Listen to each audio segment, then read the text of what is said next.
Hello everyone. அடிக்கடி சளி பிடிக்குது, இல்லை டைஜஷன் ப்ராப்ளம் இருக்குது, இருமல், இவங்களுக்கான ஒரு சூப்பரான வீடியோ தான் இது.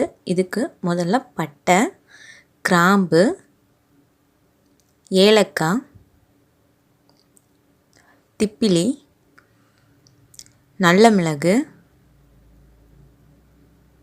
அப்புறமா பெருஞ்சீரகம், இது சுக்கு பொடியாகவே என்கிட்ட இருந்துச்சு. லாஸ்ட்டாக பெருங்காய பொடி. இது எல்லாமே ஒவ்வொரு ஸ்பூன் அளவு எடுத்துக்கோங்க, கரெக்டாக ஈக்குவல் அளவாக எடுத்துக்கோங்க. இதெல்லாம் வச்சு தான் இன்றைக்கான மெடிசன் என்னன்னு நான் சொல்ல போகிறேன்.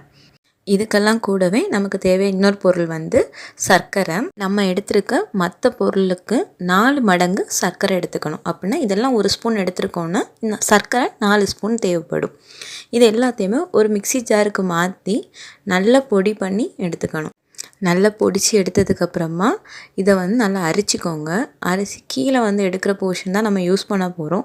இதையே நீங்கள் ஒரு நல்ல ஏர்டைட் கண்டெய்னரில் ஸ்டோர் பண்ணி வச்சுக்கலாம். இருமலுக்கு இந்த பொடியில் கொஞ்சமாக எடுத்து தேன் கலந்து சாப்பிடுங்க.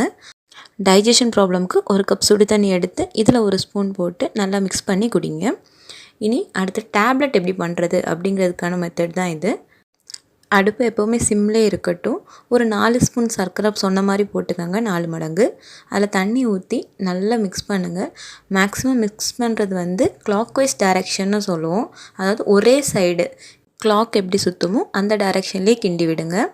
அப்புறமா கம்பி பதம்பாங்க, அந்த பதம் வந்துச்சான்னு செக் பண்ணிக்கோங்க. 2 விரலில் வச்சு செக் பண்ணிவிட்டு அப்புறமா நம்ம எடுத்து வச்சுருந்தோம்ல பொடி, அந்த பொடி எல்லாத்தையுமே இதில் போட்டுக்கலாம். திரும்பியும் இதை நல்லா மிக்ஸ் பண்ணி விட்டுக்கலாம். ஈவனாக மிக்ஸ் பண்ணுங்கள், துண்டு துண்டாக எங்கேயுமே ஆக வேண்டாம். இந்த ஸ்டேஜில் கைவிடாமல் மிக்ஸ் பண்ணிக்கிட்டே இருங்க, கரிஞ்சிடக்கூடாது. வேறு திடீர்னு ஈஸியாகவே இது சர்க்கரை பாகு அப்படிங்கிறதுனால நல்லா கல் மாதிரி ஆயிரும். ஸோ ரொம்ப கேர்ஃபுல்லாக மிக்ஸ் பண்ணுங்கள். குழந்தைங்களுக்கு ரொம்ப ரொம்ப மைல்டான ஒரு குவான்டிட்டியில் கொடுங்க. அதே இது பெரியவங்களுக்கு கொஞ்சம் கூட அளவு இன்க்ரீஸ் பண்ணி கொடுத்துக்கலாம். நீங்கள் மிக்ஸ் பண்ணும்போது தெரியும், இந்த மாதிரி பால் மாதிரி அதுவே உருண்டு வர ஆரம்பிச்சிடும். அந்த டைமில் அடுப்பை ஆஃப் பண்ணிவிட்டு நம்ம குட்டி குட்டி பாலாக உருட்டி எடுத்துக்கலாம். மிதமான சூடு இருக்கும்போதே உருட்டி எடுக்க ஆரம்பிச்சிருங்க. கொஞ்சம் கூட ஆற ஆரம்பிச்சிருச்சுன்னா அப்புறம் அது ரொம்ப கல் மாதிரி ஆயிரும், அப்புறம் உருட்ட முடியாது. கையில் நெய் இல்லைன்னா எண்ணெய், தேங்காய் எண்ணெய் ஏதாவது தடவிக்கிட்டு அப்புறமா உருட்ட ஆரம்பிங்க. இதை நிழலில் வச்சு காய வச்சு எடுத்துக்கோங்க. கொஞ்ச நேரத்தில் இது ரொம்ப ரொம்ப கட்டியாயிரும். எடுத்து வைக்கும்போதே உங்களுக்கு தெரியும். நான் போடும்போதே ஒரு சவுண்டு கேட்கும். நான் உங்களுக்கு கிட்ட வச்சு காமிச்சு தரேன்.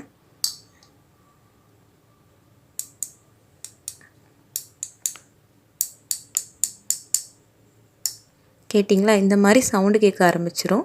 இருந்தாலும் லைட்டாக கொஞ்சம் ஒட்டுற மாதிரி இருக்கும். ஸோ அதுக்காக கொஞ்சம் தள்ளி தள்ளி வச்சு கொஞ்சம் நேரம் காய வச்சுக்கோங்க. கம்ப்ளீட்டாக ரெடி ஆனதும் ஒரு நல்ல ஏர்டைட் கண்டெய்னரில் வச்சு இதை க்ளோஸ் பண்ணி யூஸ் பண்ணுங்கள். நெக்ஸ்ட் என்ன ப்ராப்ளமுக்கு உங்களுக்கு மெடிசின் வேணும் அப்படிங்கிறத கமெண்ட் செக்ஷனில் சொல்லுங்கள். நான் கண்டிப்பாக அதுக்கான மெடிசின்ஸோடு வரேன்.